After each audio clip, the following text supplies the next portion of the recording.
구원에는 세 가지 단계가 있습니다. 누구든지 예수 그리스도를 믿고 나의 구세주 되심으로 믿고 신하는 그 순간에 즉각적으로 동시에 일어나는 사건이 있으니 그것이 바로 구원입니다. 어떤 검증 기간이 필요 없다라는 거죠. 그래서 오늘 이 말씀에도 하나님의 은혜로 말미암아 우리가 믿을 때에 구원이 일어난다라고 8절 말씀에 말씀하고 있죠. 믿음을 통하여 은혜로 말미암아 우리가 구원을 얻었습니다. 너무 간단하잖아요, 그죠? 그렇게 여기 앉으신 우리 형제 자매님들은 다 구원을 얻은 분들입니다. 너무 쉬워요. 문제가 어렵지가 않다라는 거죠. 검증 기간이 있어서 1년 동안 지켜보겠어. 네가 정말 구원받은 사람인지 아닌지 1년 동안에 헌금 몇천 불 이상 해야 되고 성경을 1독 이상 해야 되고 또 지켜보는데 기도 생활을 해야 되고 이런 검증 기간이 없이 다시 구원의 첫 번째 단계는 믿는 그 순간에 즉각적으로 일어난다라는 사실을 기억하시기 바랍니다. 이것이 하나님의 은혜입니다. 로마서 5장 1절에 보면 그러므로 우리는 믿음으로 의롭다 하심을 받았다라고 말씀하고 있어요. 자, 그래서 우리 구원의 첫 번째 단계는 조금 이따 제가 물어볼 건데 잘 기억하셔야 돼요. 첫 번째 단계는 의롭다 하심을 받았다라고 해서 칭의라고 합니다. 한자를 써서 우리 좀 학생들은 어려울 수 있겠지만 그냥 죄인 된 우리를 하나님께서 야 너는 의로운 사람이야 라고 칭의하셨다는 겁니다. 그래서 칭의는 영어로 justification이라고 합니다. justify 해서 justification. 그래서 첫 번째 단계는 칭의. 영어로도 기억하세요. justification. 이것은 시간적으로 어떤 구원이라고요? 즉각적인 구원이다라고 말씀하고 있습니다. 로마서 3장 23절에 모든 사람이 죄를 범하였음에 하나님의 영광에 이르지 못하였으나 예수 그리스도의 속량으로 말미암아 하나님의 은혜로 값없이 어떻게 됐다고요? 의롭다 하심을 받았다라고 말씀합니다. 이런 첫 번째 구원에 관한 성경 구절이 많이 있습니다만 하나만 더 소개 드립니다. 로마서 5장 9절에 그러면 이제 우리가 그의 피로 말미암아 의롭게 되었다라고 말씀하십니다. 이것이 바로 justification, 첫 번째 구원의 단계입니다. 자, 그런데 궁극적으로 우리가 구원의 완성은 언제 이루어지는 거죠? 구원의 완성이 뭐라고 말씀드릴 수 있나요? 천국 가는 거잖아요, 그죠? 궁극적인 구원의 데스티네이션은 궁극적인 마지막은 완성은 우리가 저 천국 가는 것입니다. 예수 그리스도의 부활하신 첫 열매를 따라서 우리의 몸이 거룩한 부활의 몸으로 변하여 저 천국에서 영원히 사는 것을 우리의 구원의 목적임을 믿으시기 바랍니다. 이것을 우리 몸이 글로리하게 되어서 글로리파이 되어서 영원히 영화롭게 사는 구원. 그래서 구원의 단계로는 세 번째 마지막 단계 영화, 영어로는 glorification. 그리고 시간적인 개념은 영원한 구원이다.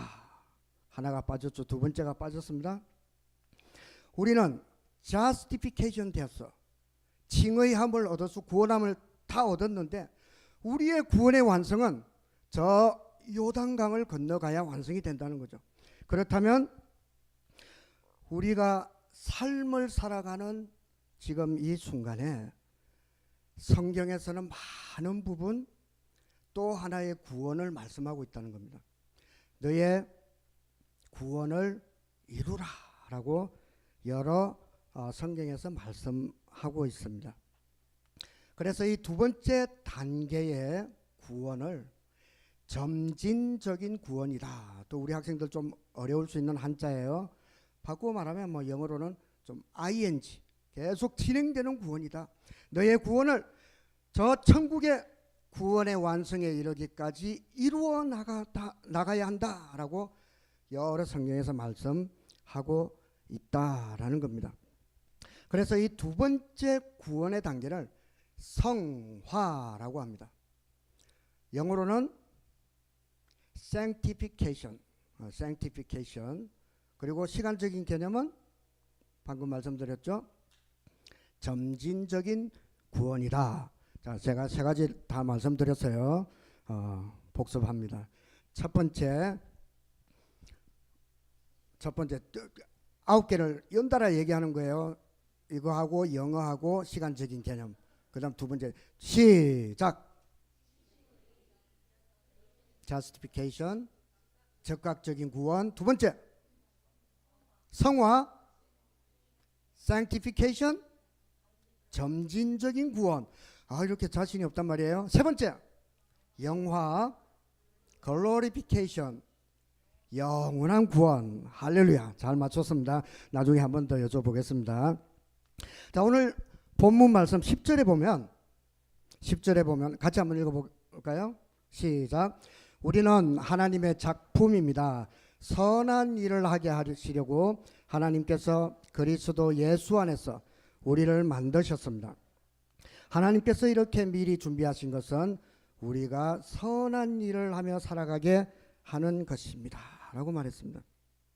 우리는 하나님의 작품이다. masterpiece, 하나님의 작품인데 이 땅에 살아가는 동안에 우리를 구원하신 목적이 선한 일을 하게 하려고 하셨다라고 말씀하고 있다는 것입니다. 그래서 오늘은 특별히 구원의 세 단계 중에서 두 번째 성화 부분에 대해서 이제 말씀을 드리고자 하는데, 제가 좋은 책 하나를 소개합니다. 미국 인디아나주의 해몬드라는 곳의 해몬드 침례교회, 굉장히 유명한 교회였죠.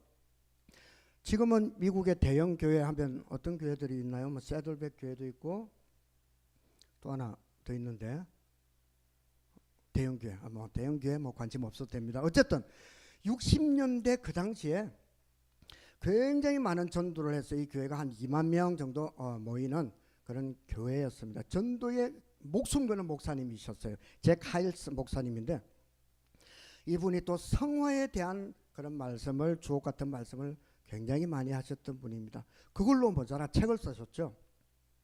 이 책이 미국에서도 베스트셀러가 되었고 한국에서도 번역이 아마 두란노 서원에서 번역이 되었는데요. 책 이름은 영어로는 Salvation is more than being saved. 한국말로 번역해서는 날마다 새로운 구원, 아마 이렇게 번역이 되었던 걸로 알고 있습니다. 근데 아무래도 이 영어 제목이 굉장히 더 와닿아요. Salvation, 구원이라고 하는 것은 단지 우리가 saved, 건짐받았다는 것, more than, 그보다 더 이상의 의미와 더 이상의 가치가 있다라는 그런 멋진 제목으로 책을 쓰셨죠. 이 책에서 재미있는 예화를 들고 있습니다. 길 가다 보면은 병이 있어요. 유리병이 나뒹구르고 있습니다. 그런데 이 빈병에 두 가지 길을 얘기하고 있어요. 첫 번째는 사람들이 가다 병이 있으니까 그냥 툭 차고 이 사람 차고 저 사람 차고 자동차가 지나가서 밟아버리고 깨어졌어. 이제는 가루가 되어서 흙 속에 완전히 파묻힌 자신의 인생을 다시 살아볼 수 없는 가루가 되어서 버려진 채로 인생을 마감하는 그런 사람들의 의미로 이 빈병의 길을 비유하고 있다는 것입니다. 다시는 자기의 길을 가져볼 수 없는 흙 속에 파묻혀서 평생 살아가는 동안에 하나님을 알지 못하고 정말 쉬운 그 첫 번째 구원의 그 구원을 얻지 못하고 기회를 갖지 못하고 인생을 이렇게 허비하는 사람, 한 번 죽지 두 번 죽냐? 틀린 말이죠. 그런 사람들은 마지막에 다시 한번 둘째 심판을 통해서 안타깝게도 결국에는 지옥으로 갈 수밖에 없는 인생을 이 빈병으로 비유하고 있습니다. 또 하나의 빈병의 길이 있습니다. 빈병이 있어요? 여러분들 빈병이 있으면 어떡합니까? 제가 어렸을 때는 빈병을 열심히 줍고 다니는 사람이 있어요. 뭐라고 그러죠? 민정이. 빈병 줍는 사람을 뭐라고 그래? 알 수가 없지, 그지? 옛날에 뭐라고 그러죠? 고물장수. 그 이전에 이 뒤에 이렇게 바구니 들고 집게로 넉마주의라고 해요. 그죠? 넉마주의가 줍고 고물장수가 줍고, 또 가끔 옛날에 어렸을 때 제 기억으로는 막 리아카 끌고 다니면서 엿장수가 있었어요. 그래서 우리한테 막 사람들을 처음에는 그 애들을 뭘 깽가리를 쳤나 이렇게 불러 모아요. 저도 막 이렇게 코 닦고 이렇게 가보면 집에 가서 뭐 빈병, 뭐 안 쓰는 요강, 그다음에 뭐 고무신 이런 거 가져오래요. 그래서 정말 그 엿이 먹고 싶어서 요강도 없고 빈병도 없고 그래서 고무신 들고 갔다가 엿받고 먹고 엄마한테 혼났던 그런 기억도 있는데, 이 빈병의 길이, 자 요즘 같은 경우에는 한국도 그 뭐라 그러죠? 재활 그 리사이클 굉장히 뭐 잘 하잖아요. 아파트나 어디서나. 여기에도 뭐 발열 디파가 있어서 뭐 알아서 갖다 줍니다. 빈병이 누군가로부터 건짐을 받고 이제 갖다 모이면 그걸 어디로 보냅니까? 재생공장으로 보내게 되죠. 뭐 제가 확실히는 모르지만 어떤 경우에는 뭐 잘 씻어서 다시 뭐 쓴다고 하기도 하지만, 보통은 그런 빈병을 이제 모으면 재생공장에 가서 불로 녹입니다. 뜨거운 불로 녹여서 이제 이 녹인 유리로 뭘 만들죠? 이 교회는 스테인 글라스가 없어요. 아름답게 색을 입혀서 스테인 글라스가 돼서 교회의 아름다운 창문을 장식하기도 하고요. 또 제가 유튜브에서 가끔 보기도 했는데, 유리공예 하는 사람, 글라스 아트 하는 사람 정말 신기하죠. 뭐 유리를 녹여서 짝대기에 붙여서 다 과져서 빙글빙글 돌리고, 또 어떨 때는 불기도 하고 아름다운 전구를 만들기도 하고 아름다운 항아리를 만들어냅니다. 자, 그렇다면 여러분 무엇이 바뀌었나요? 빈병이 버려져서 흙 속으로 가루가 되어서 없어지지 않고 건짐을 받아 스테인 글라스가 됐어요. 무엇이 바뀌었죠? 재료는, 유리라고 하는 재료는 전혀 바뀌지 않았으나 그 용도가 바뀌었다는 겁니다. 따라합니다. 구원은 건짐을 받고 용도가 바뀌는 것이다. 아멘. 그렇습니다. 단지 용서받았다라는 것만으로는 구원의 반쪽밖에 모르는 것이다 라는 것입니다. 하나님께서 우리를 은혜로 구원하시고 건짐을 받게 하시고 칭의 의롭다 하신 이유는 우리가 저 천국 갈 때까지 이 땅에 살면서 우리의 삶을 하나님의 아름다운 목적에 맞추어 그 용도를 바꾸어 드려야 한다라고 말씀하고 있습니다. 이 책에는 또 이런 실화 얘기가 있는 참 은혜로운 내용이 많은데 또 하나 소개해 드릴게요. 어느 날 제 카이스 목사님이 그 교회 앞에 갑자기 나이트클럽이 생겼네. 바로 건너편에. 그러니까 은혜가 되겠어요 안 되겠어요? 교회 오는데 술 먹은 사람들 막 고함 지르는 사람들, 나이트클럽 문 열면 막 뽕짝뽕짝 하는 음악 소리들, 번쩍번쩍 하는 소리들, 나이트클럽 앞에서 막 나름대로 나이트클럽 전도하는 그 사람들 있죠. 전도라는 용어가 아니다. 그 삐끼들 있어요. 막 너무 마음에 안 드는 거예요. 그래서 이 목사님이 기도하는 가운데 전도 특공대를 만들었습니다. 사실은 이 책에서도 소개하고 있지만 이 목사님이 그 나이트클럽으로 인해서 전도 특공대를 만드는데 나중에는요 한 달에 거의 7,000명의 사람들에게 전도를 했어요. 어마어마한 사람들에게 전도했습니다. 자, 어쨌든 전도단을 만들어서 나이트클럽에 술 먹으러 가는 사람들, 춤추러 가는 사람들, 그 사람들에게 성도님들이 나와서 전도하기 시작했다는 거죠. 몇 개월이 지났습니다. 어느 날 오후에 이 목사님이 사무실에 앉아 계시는데 중년 신사가 한 분 찾아왔습니다. 목사님 기도 받으러 왔습니다. 저는 이 앞을 지나다가 이 교회 성도님들이 전도하는 그 전도를 받고 예수님을 나의 마음의 구주로 영접하게 되었습니다. 저는 이제 예수 믿고 새로운 삶을 살기로 하였습니다. 저는 저 나이트클럽의 주인입니다. 소유주입니다.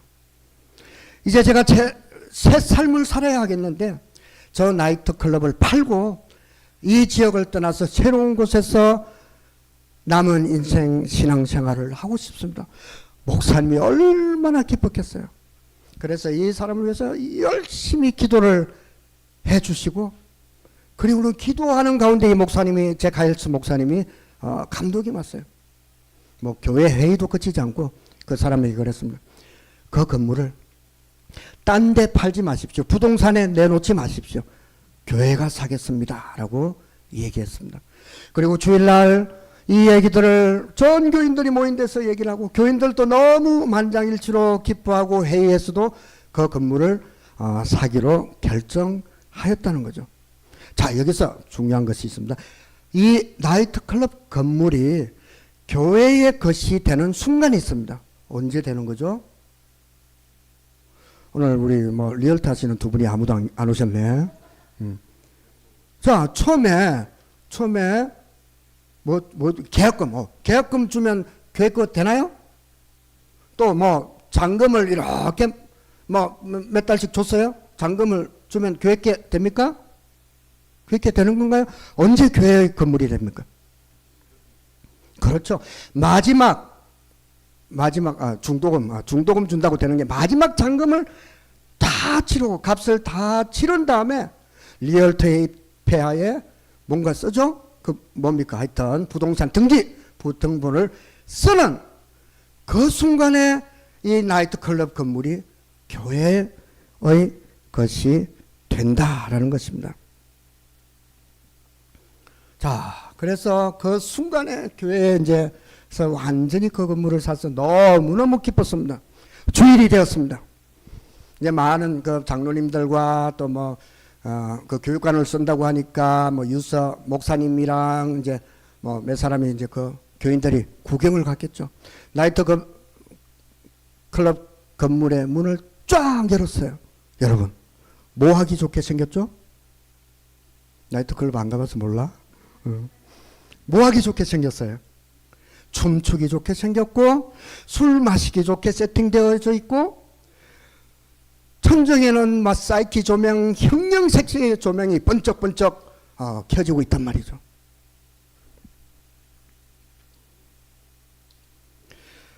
분명히 그 건물을 교회가 소유했음에도 불구하고 그 내부는 전혀 바뀌지 않았다는 사실입니다. 우리가 예수 그리스도를 10년, 20년, 30년 믿더라도 믿는 그 순간에 우리가 지금까지 살아왔던 내 은행, 내 행실, 내 생각들이 한 번에 바뀌지 않는다라는 것입니다. 어떻게 해야 합니까? 교회가 어떻게 했을까요? 회의를 했더니 어떤 장로님이 아닙니다. 우리 교회 사느라고 돈이 너무 많이 들어서 그냥 저 건물 있는 그대로 씁시다. 라고 했다고 해요. 가능할까요? 학생들이 가서 유수부 애들이 가서 예배를 드리는데 뭐 찬양을 하는데 위에서 사이키 조명이 번쩍번쩍 비추면 그게 성경 공부가 되겠어요? 아니죠.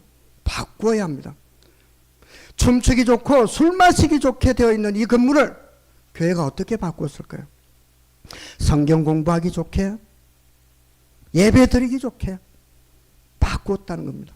바깥에는 뭐라고 써붙였을까요? 내부 수리 중, under renovation. 그리고 한두 달 동안 열심히 그 내부를 바꿉니다. 뭐 하기 좋게? 예배 드리기 좋게, 찬양하기 좋게, 교회의 용도에 맞춰서 바꾸었다는 것입니다. 우리가 구원을 받았어도 첫 번째 구원, justification 되었으나 그럼에도 불구하고 우리가 지금까지 살아왔던 그 삶은 내부 수리 중이라는 간판을 달고 주인의 목적에 맞추어 바꾸듯이 바꾸어 나가야 한다라는 것입니다. 자, 오늘 이 본문 말씀에 선한 일을 위하여 우리를 구원하셨다라고 하는데 여기서 살짝 오해할 수 있어요. 아, 착한 일을 해야 되는구나. 물론 맞는 말이지만 여기서 말하는 선한 일은 제가 또 헬라어를 찾아보니까 아르고이스 선한 일이라고 하는 것은 다른 말로 원문에서는 하나님이 기뻐하시는 일이다라고 말씀하고 있어요. 로마서 12장 2절에 너희는 이 세대를 본받지 말고 오직 마음을 새롭게 함으로 변화를 받아 하나님의 선하시고 기뻐하시고 온전하신 뜻이 무엇인지 분별하도록 하라. 여기서 말하는 선하시고 기뻐하시고 온전하신 뜻이 또 그 헬라의 어떤 문법적으로 이렇게 보면 이게 사실 같은 의미의 단어라는 거죠. 선한 뜻이 기뻐하는 뜻이고 그것이 온전한 하나님의 뜻이다라고 말씀하고 있다는 것입니다. 지난주 우리 지금 담임 목사님 멀리 가 계시지만 지난주 설교 말씀에 소요리 문답 말씀하셨죠, 그죠? 소요리 문답. 첫 번 저는 어렸을 때 이제 장로교였고 우리 침례교회는 그런 게 없지만 침례 원하면 이제 그 침례 받을 수 있어요. 장로교는 뭐가 많아? 학습이라는 게 있어. 그래서 제 생각으로는 이 소요리 문답 가지고 몇 가지 질문을 하고 그걸 대답을 해야 합격해야 이제 침례를 받을 수 있는 뭐 그런 게 있었는데 어쨌든 스코틀랜드와 지난주 목사님 말씀하셨지만 영국의 어떤 그 상치되는 교리들을 만들기 위해서 웨스트민스터 소요리 문답 또 뭐 대요리 문답 이렇게 만드는데 저는 중학교 때 소요리 대요리에서 뭐 소고기 뭐 요리 책인 줄 알았어요. 그게 아니죠. 그 목사님 어제 지난주에 말씀하셨는데 첫 번째 질문이 뭐였죠? 소요리 문답은 107개의 문답과 질문이 있어요. 첫 번째 질문이 뭐라고 했어요? 뭐라고 그랬죠? 크게. 네? 지난주 설교 말씀 잘 들었어요. 사람이 사는 첫 번째 목적이 무엇입니까? 라는 것이 이제 소요리 문답의 첫 번째 질문인데요. 그에 대한 대답이 뭐였죠? 하나님을 영화롭게 하고 그 뒤에 하나가 더 있는데 기뻐하시게 한다. 뭐 하여튼 그런 내용이었어요.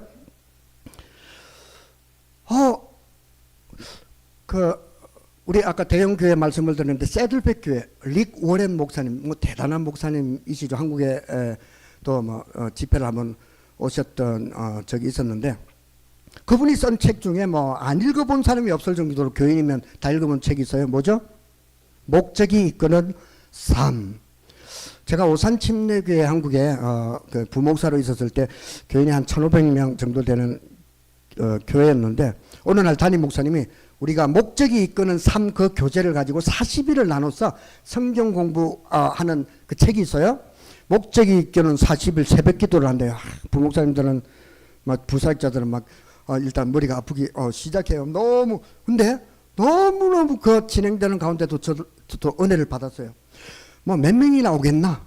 근데요, 첫날부터 마지막 날 40일 동안 참여자 우리가 그 부사역자들이 전도사님들이 다 출석도 다 체크했어. 체크했는데 1,000명 이상의 사람들이 하루도 빠지지 않고 다 참석을 했던 기억이 나는데 그 목적이 이끄는 삶의 첫 시간부터 40일이 되는 그 시간까지 일맥상통하는 한 가지 내용.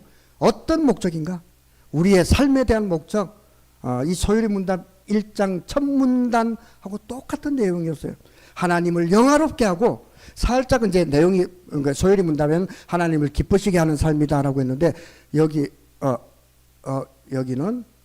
아니지. 그 세들백 거기서는 하나님을 영화롭게 하고 하나님을 미소짓게 하는 삶이다. 뭐 이렇게 소개되어 있습니다. 그래서 하나님이 기뻐하시는, 미소짓게 하시는 일이 또 무엇인가? 무엇일 것 같아요? 하나님 언제 웃으실까요?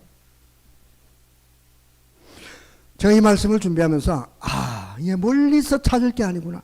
바로 이 사랑의 교회가 그런 가치를 두고 있는 교회다라는 거 믿으십니까? 맞습니다. 가정교회의 가치, 핵심 가치 한 7가지를 얘기하기도 하고 5가지를 얘기하는데 한 3가지 자신 있게 말씀해 보실 분. 영혼을 구원하고 제자 양육한다. 또 제일 핵심 가치 중에 하나죠. 네, 그 섬김, 그 다음에 공동체, 그 다음에 어떤 사역, 그 다음에 신약 교회의 모습 또 있는데 하여튼 적어왔습니다. 신약 교회의 회복, 평신도 중심의 사역, 목장 사역을 말하는 거겠죠. 영혼 구원, 제자 양육, 그리고 삶을 나누는 공동체, 우리 목장을 통해서 삶을 나누는 공동체, 그리고 각자의 달란트를 따라 이렇게 물도 떠다, 물이 있나? 뚜껑이 닫혀 있었네요. 물도 떠다 놓으시고 각자의 달란트에 따라 사역, 헌신서에 우리 다 사역해서 이제 각자 달란트대로 봉사하는 것. 뭐 이런 것들, 우리 사랑의 교회가 가지고 있는 핵심 가치가 바로 하나님을 미소짓게 하는 그런 행동들이다라는 것이죠. 지난달에 제가 꼭 여기 한국 영화가 들어와요, 그죠? 좀 코키틀람 가서 보는데 한국 영화 코키틀람 말고 또 다른 데서 하는 데가 있나요? 다운타운 2군데밖에 없어요. 그래서 지난달에 하얼빈이라는 영화를 보았습니다. 뭐 다 아는 내용이지만 안중근 의사에 대한 그런 그 내용인데 다 아는 내용이지만 굉장히 감동받았어요. 그것도 화요일날 골라서 가면 얼마다? 5불밖에 안 해요. 그래서 그런 좋은 영화 들어올 때는 좋은 영화 들어올 때 우리 가족들이 같이 가서 한번 보시는 게 어떤가 그런 생각을 해보았어요. 그 영화를 보는데 여기에서 말하는 그 의사, 집에 와서 막 한번 찾아봤어요. 과연 우리나라에 의사는 몇 분이나 있는가? 뭐 찾아보니까 안중근 의사, 윤봉길 의사, 또 뭐 그 사회는 실패했지만 뭐 이봉창 의사인가 뭐 하여튼 한 5분 이렇게 계시는 것 같아요. 최고의 경의를 표해서 붙여준 호칭이 의사입니다. 제가 설교 제목으로 붙였던 의사하고는 한자는 조금 달라요. 의로운 의자에, 오를 의자에 선비사자를 쓰는 것이 안중근 의사라는 건데 저는 살짝 바꿨어. 의로운 뒤에 한자가 뭐죠?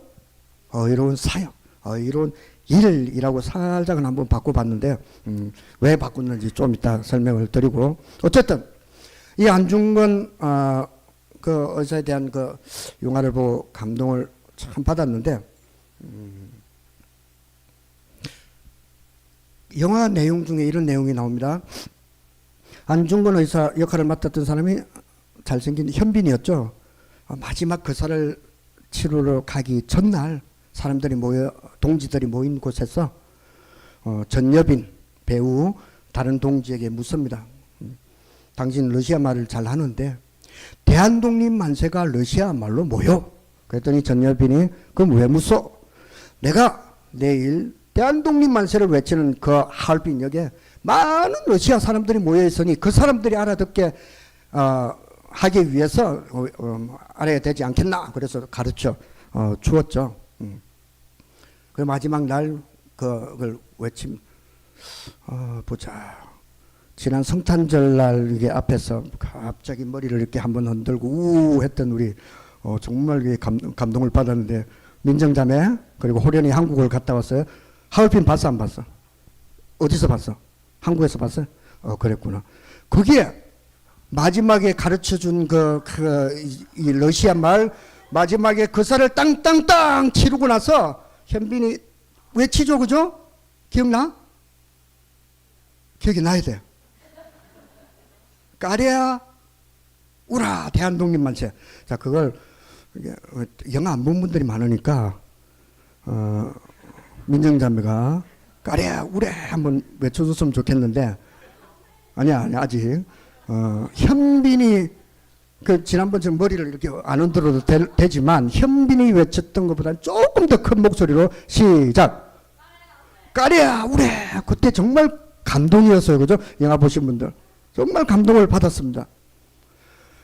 근데 어떻게 보면 마지막 그 쌀을 채로 까레야 우래라고 외쳤을 때 기쁜 마음도 있었겠지만 성공을 했으니까 결국은 죽으러 가는 거잖아요. 정말 독립운동을 위해서 우리 대한 독립을 위해서 애썼던 사람들, 그 사람들을 도울 수 있는 사람들이 누가 있었어요? 그냥 몇 사람의 동지들밖에 없었습니다. 같은 뜻을 가진 동지들밖에 없었고 그 다음날 죽으러 가는 그 동지를 보면서도 마음 한편으로 안타까워만 했지 어떻게 큰 도움을 주지 못했어요. 그들을 도울 수 있는 나라도 없었습니다. 단체도 없었어요. 그렇게 외롭고 힘든 길을 가서 우리가 독립을 이루게 되었습니다. 자, 그런데 정말 우리는 하나님이 기뻐하시고 선하신 것 뜻 영혼 구원하러 나가는 그 길, 우리 사랑의 교회가 핵심 가치를 가지고 두고 행하고 있는 이 길을 나가는데 외롭습니까? 아닙니다. 우리는 도우시는 손길이 있고 공동체의 형제 자매들이 있고 여러분들을 위해서 기도해 주시는 교회와 목사님과 다른 성도님들이 계시다라는 것입니다. 저는 사실 그 대학교 때부터 그랬던 것 같아요. 성경을 읽으면서 성경에서 가장 좋아하는 단어 3가지가 있었어요. 지금까지 나를 여기까지 인도하셨다 에베네셀. 지금 이 순간에도 하나님께서 나와 함께 하신다 임마누엘. 앞으로의 나의 길도 예비하실 것이다 여호와 이레. 이 3가지를 가장 좋아했는데 요즘 제가 너무 좋았어요. 이 노래가 이 찬양이 언제 나오는지 모르겠지만 지금까지 에베네셀, 여기 임마누엘, 앞으로 여호와 이레. 독립투사들은 그 외로운 길을 가면서 뒷배가 없었어요. 도우시는 손길이 없었지만 나라도 없었지만 우리는 영혼 구원을 위해 하나님의 기뻐하시는 일을 위해 미소 짓게 하시는 일을 위해 나아갈 때에 옆을 둘러보십시오. 우리의 형제가 있고 우리의 자매가 있고 든든한 교회가 있고 또 우리와 함께 하시는 하나님이 계시고 앞으로 여러분들이 어떤 그 사역을 행하는 그 길에 있어서 의로운 일, 의로운 사역을 행하는 그 길에 있어서 하나님께서 친히 만날 사람을 예비하시고 해야 될 말을 예비해 주시고 앞길을 예비하시고 도우시는 손길이 있다는 것을 믿으시기 바랍니다. 그래서 우리는 까레아우라가 아니라 여호와 이레라고 외칠 수 있어야 합니다.